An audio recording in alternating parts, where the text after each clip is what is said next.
Avez-vous déjà imaginé ce qui se joue dans le silence d'un coup de fil entre un président fraîchement élu et un dictateur resté 40 ans au pouvoir?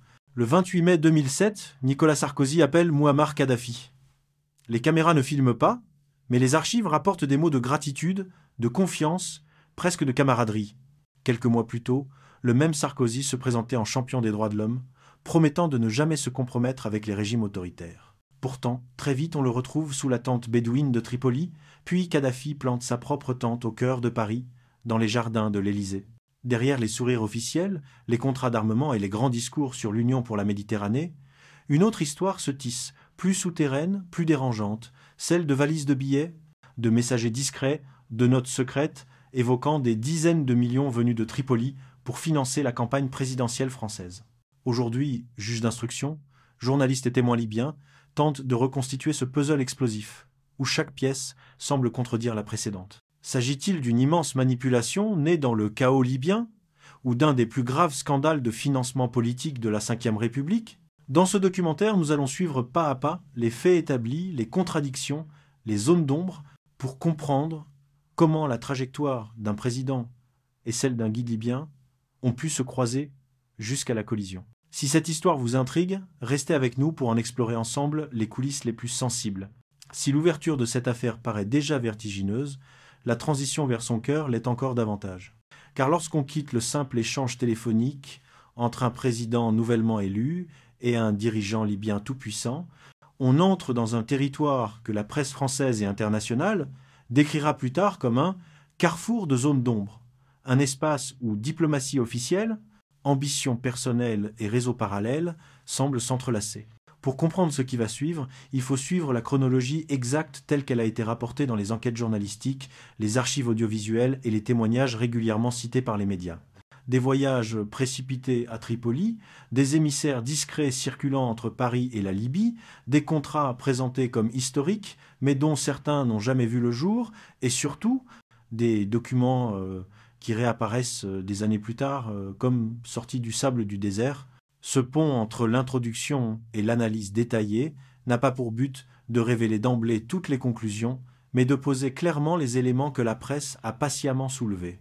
D'un côté, les images très officielles, l'accueil sous la tente bédouine, les conférences de presse, les sourires devant les caméras, les accords économiques célébrés comme des victoires. De l'autre, les coulisses rapportées par les journalistes d'investigation, des rencontres à huis clos, le rôle ambigu de certains intermédiaires franco-libanais, les déclarations tardives de dignitaires libyens, parfois contradictoires, mais suffisamment troublantes pour être reprises par des médias majeurs. Ce contraste entre le décor diplomatique et les récits inexpliqués crée une tension narrative que de nombreuses rédactions ont jugé impossible à ignorer. Le but du dossier que nous allons explorer n'est donc pas de trancher, mais de restituer, étape après étape, ce que la presse a documenté. Comment un ministre de l'Intérieur ambitieux s'est retrouvé propulsé au rang d'allié stratégique d'un chef d'État libyen? Comment une libération de prisonniers présentée comme un triomphe humanitaire a ouvert la porte à une visite d'État controversée à Paris? Comment cette visite, censée consacrer une coopération nouvelle, s'est transformée en crise politique nationale? Et enfin, comment, des années plus tard, au moment même où la Libye s'effondrait dans la guerre civile, sont apparues des accusations explosives de financement occulte? Ces éléments, tous rapportés dans des articles, des reportages ou des entretiens publiés, sont ceux que le body de cette enquête va décortiquer. Non pas pour apporter un jugement, mais pour éclairer pièce par pièce un puzzle dont l'assemblage a dérouté observateurs, magistrats et journalistes. Si vous êtes prêts à plonger dans cette mécanique complexe, poursuivons ensemble. La suite dévoile ce que les archives médiatiques ont réellement révélé et ce que leur silence laisse encore planer. Alors nous allons explorer l'un des moments les plus surprenants et les plus documentés de cette relation singulière entre Paris et Tripoli, le premier déplacement de Nicolas Sarkozy en Libye en 2005, alors qu'il n'était encore que ministre de l'Intérieur. Les archives de presse décrivent cet épisode comme l'ouverture d'un long chapitre où ambition politique, diplomatie stratégique et jeu d'influence semblent se croiser comme des lignes dans un désert mouvant. Ce qui s'est passé à Tripoli ce jour-là a souvent été raconté à travers les yeux des témoins et des journalistes présents à l'époque. L'arrivée du ministre français, accueilli par un cortège roulant à toute vitesse entre les murs tapissés du portrait du guide libyen, donne déjà le ton. La presse souligne le contraste saisissant entre la sobriété d'un ministre occidental et le faste étrange d'un régime habitué à la mise en scène permanente. Le décor, presque théâtral, rappelle une pièce où chaque geste semble calibré, chaque silence lourd de sens. Savez-vous que, selon plusieurs reportages, cette visite officielle, présentée comme centrée sur la lutte contre le terrorisme et l'immigration clandestine, cachait en réalité d'autres sujets tout aussi sensibles? Des intermédiaires, cités à de nombreuses reprises dans les enquêtes journalistiques, auraient joué un rôle clé dans l'organisation de rencontres à huis clos entre des proches du pouvoir français et des dignitaires libyens. Leurs récits, publiés bien plus tard, évoquent des échanges discrets, des discussions préliminaires et des promesses encore floues. Ce sont ces zones d'ombre, relayées par la presse, qui ont alimenté l'intérêt croissant autour de cette relation. Une chose intéressante se produit lorsqu'on met bout à bout les différents éléments rapportés par les journaux. La chronologie semble se resserrer comme un étau narratif. D'un côté, un ministre ambitieux, déjà lancé vers l'Élysée. De l'autre, un dirigeant libyen cherchant à rompre son isolement, publier une nouvelle image, redevenir fréquentable sur la scène internationale. Entre eux, une série de gestes diplomatiques, décrits comme étrangement chaleureux par certains correspondants. Sans jamais affirmer quoi que ce soit, les médias soulignent des regards insistants, des accolades inattendues, des formules excessivement amicales, presque trop pour une simple visite technique. L'intérêt journalistique naît ici. Cette rencontre, anodine en apparence, devient le premier fil d'un tissu beaucoup plus dense. Les reporters y voient une porte d'entrée vers une relation bilatérale qui, dans les années suivantes, oscillera constamment entre séduction diplomatique, controverse publique et interrogations brûlantes. Ainsi débute un enchaînement d'événements que la presse décrira plus tard comme un long jeu d'équilibre sur une ligne de crête. Et ce premier acte, à Tripoli, contient déjà toutes les nuances de l'histoire à venir. Continuons à dérouler ce fil, car la suite éclaire encore davantage la mécanique complexe de cette relation hors norme. Alors, nous allons explorer un épisode déterminant qui a profondément marqué la manière dont les médias ont raconté la suite de cette relation. La libération des infirmières bulgares, devenu en quelques jours l'un des leviers diplomatiques les plus inattendus entre Paris et Tripoli. Ce qui s'est passé à l'été 2007 est présenté par la presse comme l'un de ces moments où l'histoire officielle et les coulisses politiques se superposent sans jamais vraiment se rejoindre. Savez-vous que cette affaire, déjà suivie de près par les rédactions européennes, a soudain pris une nouvelle dimension lorsque Nicolas Sarkozy, tout juste installé à l'Élysée, s'est personnellement investi dans les négociations ? Une chose intéressante se produit lorsque l'on observe comment les journaux ont documenté l'enchaînement des faits. Les dates, les déclarations et les images publiques semblent s'ajuster avec la précision d'un mécanisme secret.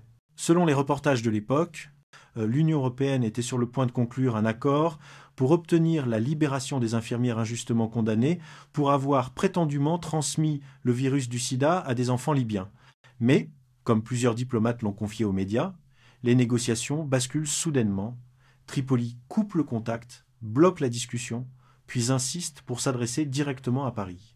La presse révèle alors que Nicolas Sarkozy multiplie les appels à Mouammar Kadhafi, créant un lien direct et inattendu entre les deux dirigeants. Plus frappant encore, les journaux s'attardent longuement sur le rôle de Cécilia Sarkozy. Son déplacement express à Tripoli, sa rencontre avec la famille Kadhafi et le récit presque romanesque de son intervention ont fait la une de nombreux titres. Pour les rédactions, la scène semblait mêler diplomatie, émotion et stratégie dans un mélange inhabituel. Certains correspondants évoquaient même l'impression de suivre un épisode hors protocole, où la frontière entre engagement humanitaire et calcul politique devenait floue mais terriblement captivante. Après leur libération, l'arrivée des infirmières à bord d'un avion de la République française a été largement relayée comme une victoire diplomatique exceptionnelle. Pourtant, la presse souligne immédiatement ce que cette victoire implique. En échange, Paris aurait accepté, selon plusieurs sources officielles, d'ouvrir la porte à une visite d'État du dirigeant libyen à Paris, longtemps rêvée par Kadhafi. Cette contrepartie, citée dans de nombreux articles, est décrite comme l'un des tournants les plus sensibles du dossier.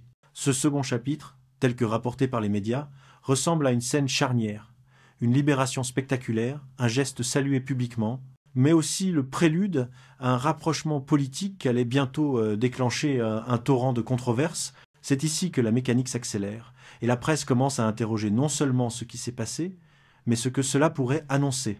La suite, elle, montrera à quel point ces premières concessions ont ouvert la voie à un épisode encore plus retentissant. Alors, nous allons explorer l'un des chapitres les plus spectaculaires et les plus médiatisés de cette relation, la visite officielle de Mouammar Kadhafi à Paris en décembre 2007. Ce qui s'est passé à ce moment-là a été décrit par la presse comme un mélange saisissant de faste, de provocation et d'inconfort politique. Savez-vous que cette visite, loin d'être un simple événement diplomatique, a déclenché un véritable séisme médiatique et moral dans l'opinion publique française? Une chose intéressante se produit lorsque l'on relit les articles et reportages de cette période. La mise en scène libyenne envahit littéralement la capitale française, transformant la cour de l'Élysée en théâtre d'une relation déjà controversée. Les journaux de l'époque rapportent minute par minute l'arrivée du dirigeant libyen, sa descente d'avion entourée de ses Amazones, l'installation de sa monumentale tente bédouine au cœur d'un bâtiment annexe de l'Élysée, et la demande inhabituelle de prolonger son séjour de 3 à 7 jours. La presse souligne combien ces symboles, volontairement exhibés, semblaient destinés à affirmer une supériorité culturelle ou politique. Certains éditorialistes y ont vu une mise en scène presque défiance, d'autres un rappel de l'imprévisibilité légendaire du guide libyen.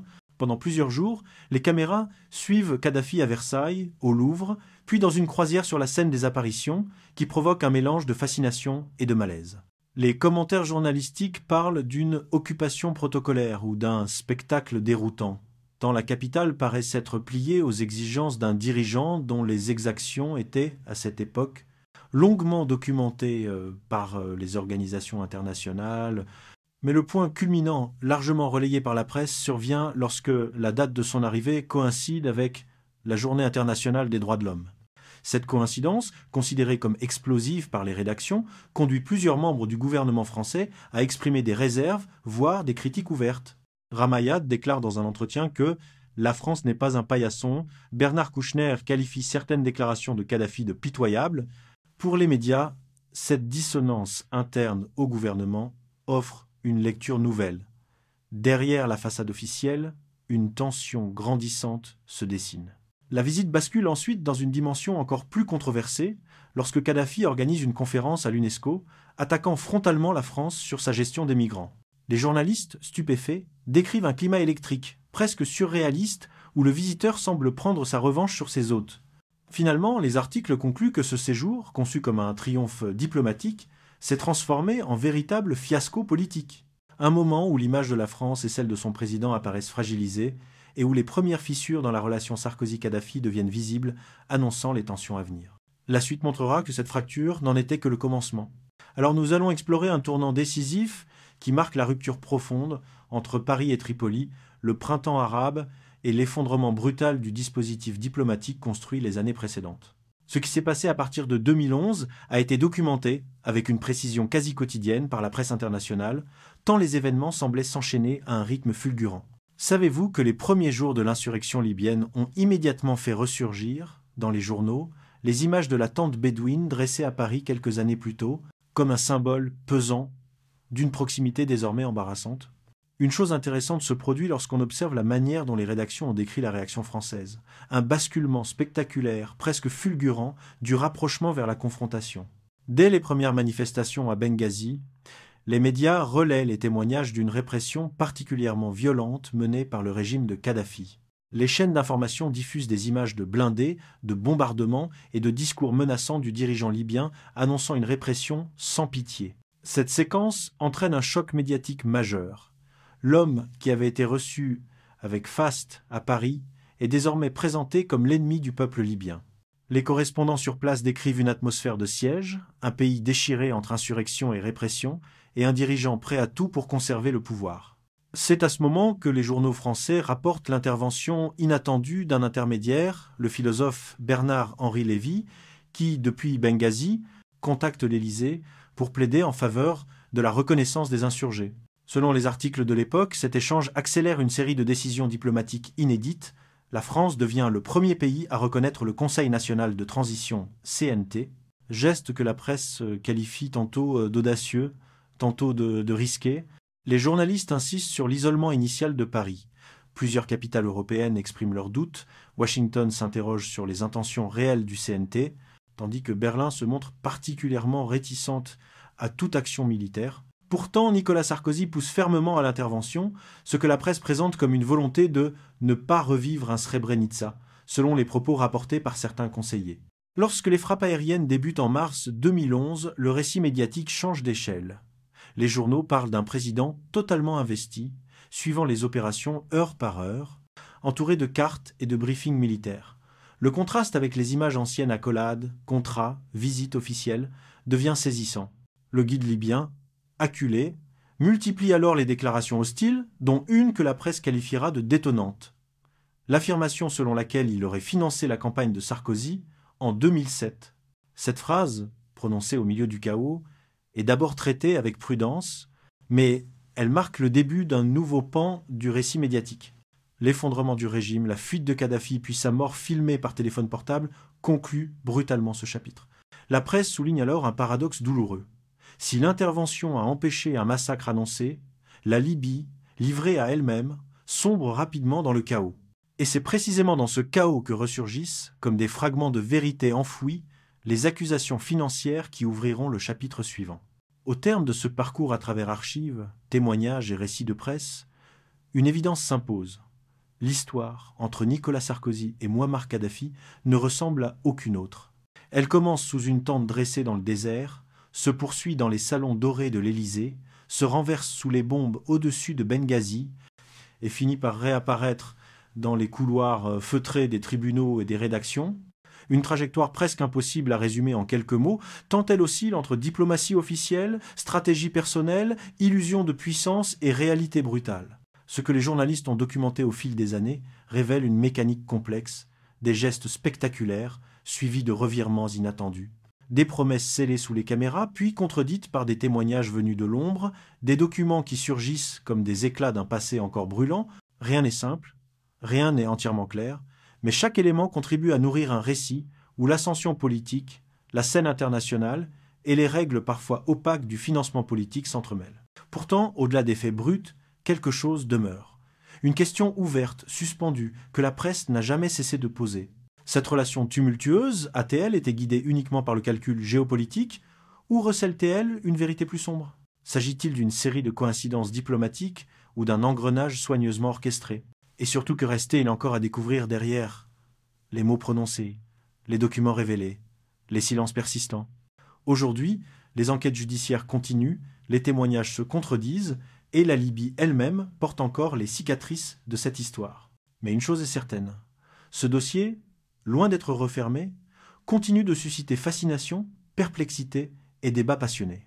Si vous souhaitez aller plus loin, comprendre les ramifications judiciaires, les nouveaux témoignages, les documents récemment exhumés ou les conséquences géopolitiques qui en découlent encore, je vous invite simplement à rester curieux et à poursuivre cette exploration avec nous. L'histoire n'a pas encore livré toutes ses réponses et les chapitres qui suivent pourraient bien éclairer les zones d'ombre que nous venons d'effleurer.